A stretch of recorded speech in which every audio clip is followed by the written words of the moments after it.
চলতি বছরে জাতীয় দলের চুক্তিতে থাকা ক্রিকেটারদের তালিকা প্রকাশ করেছে বাংলাদেশ ক্রিকেট বোর্ড। ২৮ জন ক্রিকেটার জায়গা পেয়েছেন ক্রিকেটারদের কেন্দ্রীয় চুক্তিতে। ২০২৬ সালের জানুয়ারি থেকে শুরু হয়ে ডিসেম্বর পর্যন্ত কার্যকর হবে এই চুক্তি। এবারের চুক্তিতে নেই A+ ক্যাটাগরি। ৪টি ভাগে ভাগ করা হয়েছে ক্রিকেটারদের গ্রেড। প্রথমবারের মতো চুক্তিতে জায়গা পেয়েছেন পারভেজ ইমন, তানভীর ইসলাম, হাসান মুরাদ। চুক্তিতে ফিরেছেন সাইফ হাসান, নুরুল হাসান সোহান, নাঈম হাসান, শামীম হোসেন। আগের চুক্তি থেকে বাদ পড়েননি কেউই। এ গ্রেডে বেতন ধরা হয়েছে ৮ লাখ। এই ক্যাটাগরিতে জায়গা পেয়েছেন ৪ ক্রিকেটার: নাজমুল হোসেন শান্ত, লিটন কুমার দাস, তাসকিন আহমেদ এবং মেহেদী হাসান মিরাজ।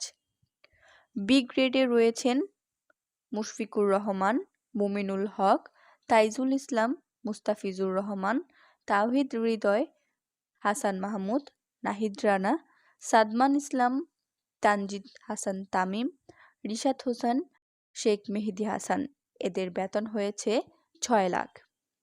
সি গ্রেডে রয়েছেন সৌম্য সরকার, জাকের আলী, অনিক, শরীফুল ইসলাম, নাসুম আহমেদ, খালেদ আহমেদ, তাজিম হাসান খান, সাকিব। এদের বেতন রয়েছে ৪ লাখ। ডি গ্রেডে রয়েছেন পারভেজ রহমান ইমন, সাইফ হাসান, নাঈম হাসান, তানভীর ইসলাম, হাসান মুরাদ, নুরুল হাসান সোহান, শামীম হোসেন। এদের বেতন হয়েছে ২ লাখ।